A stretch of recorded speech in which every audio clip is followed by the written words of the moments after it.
Hi again, everyone. I'm Ollie Matthews. This is Societal Narcissism. This video is sponsored by contribution from Carter Pewterschmidt. Before I get to Carter's video, please go to the description box, click on the Rumble link. I ask everybody to watch over there as I'm still monetized, and it'll help out with the channel. So Carter sent in a Tucker clip. Cruel and heartless. Tucker's rant on how boomers have allowed the destruction of America. Oh boy. And this is from like 3 days ago. So this should be good. We just imported, I don't know, maybe 10 million new people. What are they doing here? What was the purpose of that?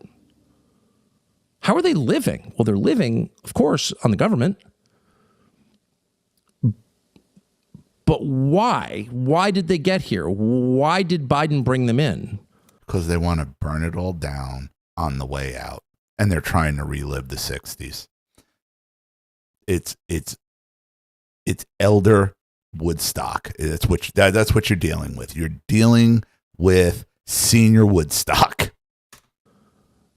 That's a question that no one's answered. And all of a sudden you look at these videos and you see people who are clearly just off the boat or the train, and you start to wonder, like, maybe we were actually invaded. Maybe our ruling class imported an army and pretended that they were migrants looking for a better life. Right. Because, look, the size, the location, the geography of the United States makes us virtually impossible for a military to invade us ever. It can't happen. It can't happen. The only way to take down the United States is through subversion, through communist, Marxist subversion, destroy from within. And that's what's been going on. These boomers who wanted to burn it all down in the 60s and then said, oh, well, if we burn it all down now, then what? And then all of a sudden in the 70s and 80s, they became these hyper yuppies or these hyper capitalists for themselves. But then as they start aging out, then they get the bitterness and the anger. And then they revert right back to boomer Woodstock, to senior Woodstock, and let's burn it all down on the way out. Because we're not sharing it with anybody. The 79%. The 79% who will admit to it, I'm not leaving anything behind for my family, my friend, I'm not happening. This is their mentality. To go back and have senior Woodstock. And maybe we're about to find out what that means. This is really scary because we don't know who lives in this country. We don't know the total population of the country. And again, like the inflation rate, like the unemployment rate, is something that our leaders lie about constantly. Mm-hmm. But they don't know. They don't know. They don't know how many people live here, and they don't know who they are. Of course, and they don't want to know. And they sure as hell don't want us to know. They have biometrics they could find out, but they haven't. Why is that? So if all of a sudden these migrants are participating in street protests where they're throwing bricks through the windows of passing cars, picking up orange cones and throwing them at minivans, you could see this getting completely out of control. And it's a reminder of something that is very often true, which is civil wars become race wars. That is the truth. It's true globally. It was true in Latin America. Lots of the wars in Latin America were really between the Europeans and the indigenous, between the Indians and the Spanish descendants. That's true. It was true in El Salvador. It was true across Latin America. That could happen here. Somebody needs to get this under control before it does, because chaos breeds chaos. It metastasizes. That's true in your home, and it's true in your nation. I said it. Trump is the last chance. Trump is the last chance to do this with any type of law and order or through democracy, or that's it.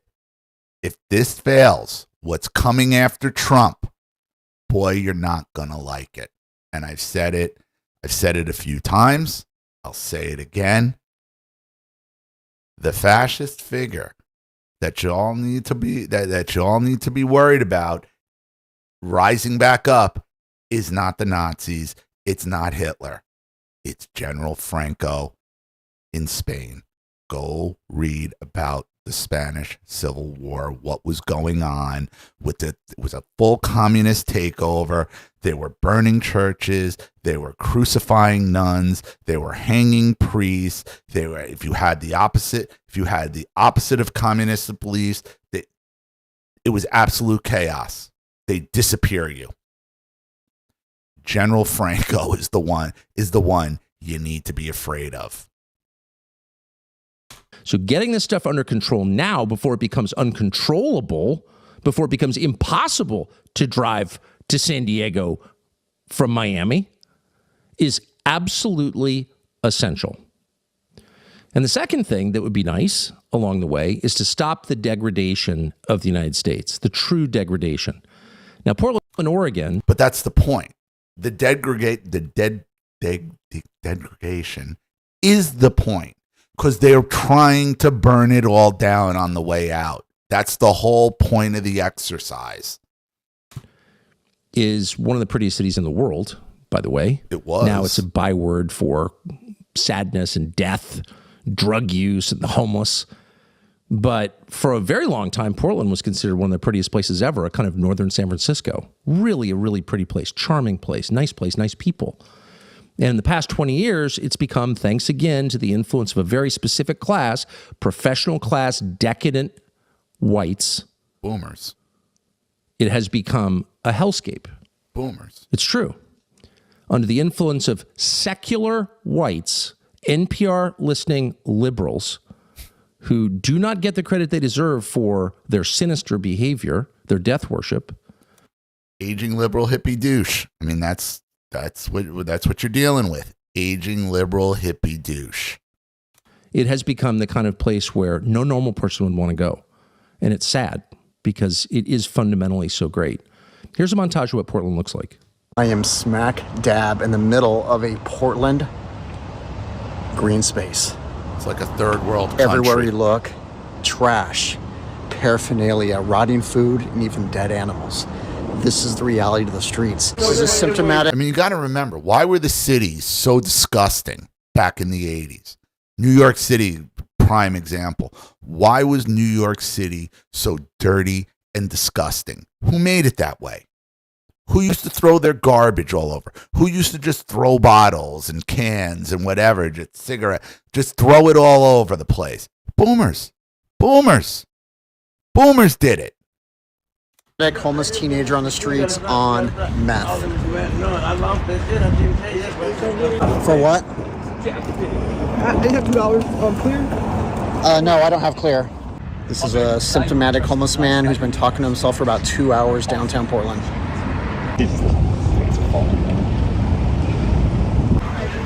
Homeless one behind me has been flashing people the last half hour. You can't share a country with these people. You can't.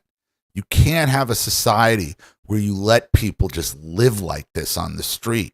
It's inhuman. Behind me. But that's the whole movement. It's anti-humanity. They hate humanity. They don't love the environment. They don't love animals. They're not worried about. They're about destroying humanity because they're not going to be here forever to enjoy its advancements. So they want to crush it. He's a senior citizen smoking meth. He's about 72 years old. Homeless man behind me without a shirt just tried to break that window. So nobody is dying in this exact moment, but this right here is the deadliest block in Portland and where I've seen about 20 people die in the last year. Behind me is a homeless woman injecting heroin into her foot. Nice, real nice. Knotted out in front of a business. Impossible to get in the front door. And these people, they don't care. They block your business. They're trying to shut it down. It's so infuriating. Again, they taunt you with their degeneracy. They're taunting society with the degeneracy. It's meant to completely demoralize you. There's a good 15 people on this block. About 12 are actively smoking fentanyl. 2 people live indoors but come here for the fentanyl. 1 person didn't appear to be using, just kind of hanging out. But overall, good 95% are actively using drugs on this block in Portland. All native-born whites, of course. A 72-year-old smoking meth. A 72-year-old smoking meth on the street. Unreal. Who would tolerate that? A cruel person, a truly cruel and evil person. Aging liberal hippie douche. That's who tolerates that. Aging liberal hippie douche who's trying to restart senior Woodstock. Would tolerate that. That's not freedom. That's bondage. That's murder. Mm-hmm. No normal country would tolerate that for one moment. And in real countries, they don't tolerate that. In a downtown, they don't do that. Only in the West do they do that.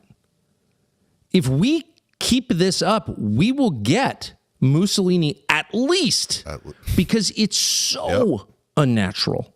It is so contrary to the laws of nature. You're going to get Franco. You're going to get Franco. That's just who's coming. It just is. It is so prima facie repulsive and mean to allow this that it cannot continue. And the fact that it has been allowed to continue tells you everything about the people in charge. They're the worst. And what about the citizens? It's not just the leaders. It's the people who live there. A normal person would say, absolutely not. I live as my city. I work here. My kids go to school here. I was born here. You may not do that. We're not going to allow 72-year-olds to smoke meth on the street. What is wrong with you? They wouldn't cede the moral high ground to some creep from another city. All the leaders. They have no morals. So there is no moral high ground for them. They want to see it all burn. They want to and dance and play their friggin' bongo drums or whatever the hell else they're doing out there. Taunt you to the end. Taunt you to the grave. Leaders of these cities are not from those cities. They just show up because they feel a power vacuum. They graduate from Wesleyan or Bowdoin after, running for student body president, just like Mamdani. And they're like, oh, chaos. I think there's opportunity for me. That's exactly the profile. And all the little NGO workers who are passing out crack pipes and needles and tents to the homeless, all of which exacerbates the problems and kills people. None of those people are from any of these cities either. They're all from away. They're all poverty pimps who've shown up to take advantage of human suffering. They're the lowest, posing as the most decent. And this is a reason why, and you guys know that I have a medical marijuana card. And in Florida, there's a push again to try to have it full legalized. And I don't want to do it because we're not ready for full legalization. We see what happens in these other cities and states where they go full legal, like Denver and Portland and Seattle and San Francisco and LA. And in come the wooks, in come the crunchies, and it ruins it for everyone. Our medical marijuana program is just fine. Keep it out of the hands of kids. Okay, make it regulated. It's absolutely fine. As long as your state is competent enough to run it, and that's the other problem with some of these states with medical programs, they're still run by Democrats. Somehow, red as hell Florida in the South, was able to roll out our program, our medical program, and have it up and running and coasting in a year. I have no problems with it. I have no problems. I have to, you have to have it recertified every 7 months. I'd rather it be every year, but whatever. You bring this stuff in and it just poisons your society. They're not Clara Barton. They're like Caligula. They're cruel, heartless people who would allow this. And the cruelest and most heartless of all are the generation whose children are on the street smoking meth. There we go. They're called the boomers. Yep. The boomers. They're not all bad. Not every boomer is terrible. Not saying that. It's 79%. The 79% who admit that they're just taking it all with them. I feel bad for the 21% of you out there who are good, honest, loving people, but the 79% of your generation that is just absolutely abhorrent. You had to identify one generation responsible for the decline and possible destruction of the United States of America. It would be that one. Their fathers returned from liberating Europe and Asia, and they bequeath us this. Same point. I've been making this same argument for years. The same exact argument. There they are. There they are. Here it is. Boomer Woodstock. Boomer Woodstock. I would ask what all these boomers were doing in the 70s and 80s, and what were you doing? I mean, after Woodstock, what did you do up until this point? Probably made a shitload of money doing whatever you were doing to make money for yourself in the capitalist system. And as soon as you start aging out and it's getting older, here we go. We're going right back. Let's burn it all down in the end. Ugh.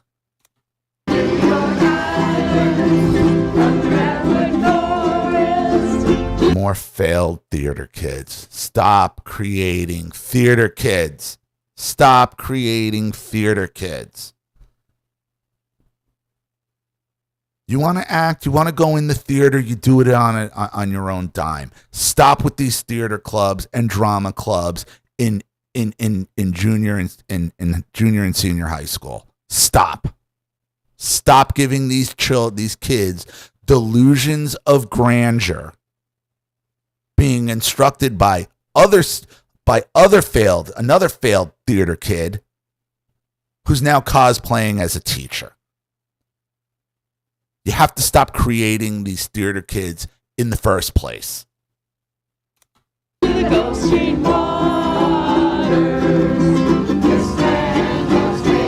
Oh, Ukraine. I mean, come on. They can't even play the mandolin. Mediocre in addition to everything else. A little Ukraine flag.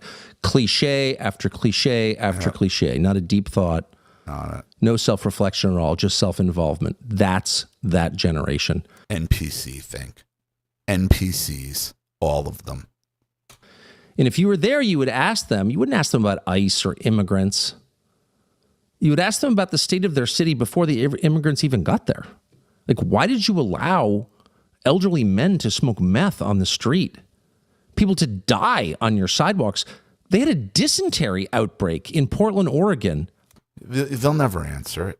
They'll never answer the question, or they'll call you a fascist, or they'll tell you how horrible it was and how there was the patriarchy and it was the white man controlling and holding back the minorities and the women. It's a pointless exercise. It's pointless. You are not going to convince these people of anything. You're either going to separate yourself from them completely or put them somewhere in a facility where they cannot hurt anybody anymore. Reopen the asylums. Has to happen. Has to happen. Last year, because the sanitation, the so-called homeless camps was so bad. How could you allow that? Did you notice it? It was the point. They're trying to destroy Western culture. They're trying to take down the country. They want to leave a society for their children that is worse than what they had, because they are selfish, they are narcissistic, and they are angry. And they're entitled. You said you were compassionate. You care about the people of Kyiv. Did you notice the people in downtown Portland were dying on the street? You monster. They're monsters. That level of neglect is monstrous. And the key mistake that normal people make is ceding the moral high ground to people like that. Right. Who disguise their hate and indifference to their fellow human beings with the language of compassion. It's a lie. And you know it's a lie because look at the city they made. That needs to be cleaned up immediately. People living on the street, shitting on the street, causing dysentery outbreaks, smoking meth on the sidewalk, having sex in ATM vestibules. These are not manifestations of freedom. These are signs of terminal decline. The only way to do it is by force, which is what the federal government is trying to do. And you can hear the screeching and the caterwauling and the violence that's arising out of it. We haven't done enough. It's not enough. It's not enough. We need more. But the problem is the government itself is so infested with boomer think. You're going into these battles with half your army ready to stab you in the back. There is a lot of work to be done. And they are very serious. They're most serious. This is stage 4. You have to fix that. It's not complicated. You cannot allow that, because if you do, you send a very clear message to your own citizens, which is, I don't care about you. I don't care whether you live or die, or whether you degrade yourself, whether you live like an animal. If you let your German Shepherd live like that, you would be arrested. But in Portland, Oregon, it's totally fine to let your fellow citizen live like that. If there was ever a reason to send federal troops into a city, it's 72-year-olds smoking meth on the sidewalk. We're shutting this down. We won't have this. Because that person smoking meth is a child of God created by God, and you're killing him, and we're not going to allow it. Someone's going to do that. That will happen. It will. And the opportunity we have right now is to do it in a way that is not totalitarian. That's what I'm telling you. This is their last chance. You're gonna get General Franco. He's there. He's out there. Is it Vance? Maybe. But if it ain't Vance, you're gonna get somebody like Nick Fuentes. You're going to get somebody like Nick Fuentes, and boy, oh boy, boy, oh boy. But if we don't do it now, we're going to get totalitarianism. Trust me. Mm-hmm. Thanks for watching our YouTube. Boomers, man. Boomers. Just reliving Woodstock. Hey, let's have senior Woodstock and play our stupid ukuleles and sing and dance, like the failed theater kids they are. Scary times. Scary. So I'm going to leave it there. Thank you, Carter, for another contribution and clip. I really appreciate it. Thank you to everybody watching. Please leave any opinions in the comment section below. And again, if you want your story read on the channel, you have a topic you'd like me to cover, something you want to expose, you'd like to set up a Skype phone call, have a private video made, you'd like to sponsor a video like this for someone who needs help and can't afford it, or just make a contribution to the channel in general to keep it supported, growing, and successful, because this channel survives 100% on contributions from all of you. Without you guys, all this goes away. So if you like what you see here and you want to see more videos like this, you know what to do with either the Cash App, Zelle, PayPal, and email links in the description box below. Also, please like and share this video wherever you can. Subscribe to my channel if you haven't, and be sure to click the subscription bell to be notified of all my video uploads. Also, be sure to subscribe to both my channels on Rumble. If you haven't watched the video over there, please do. Even a click helps. Follow me on X and Telegram as well. I'm Ollie Matthews. This has been Societal Narcissism. Take care, everyone.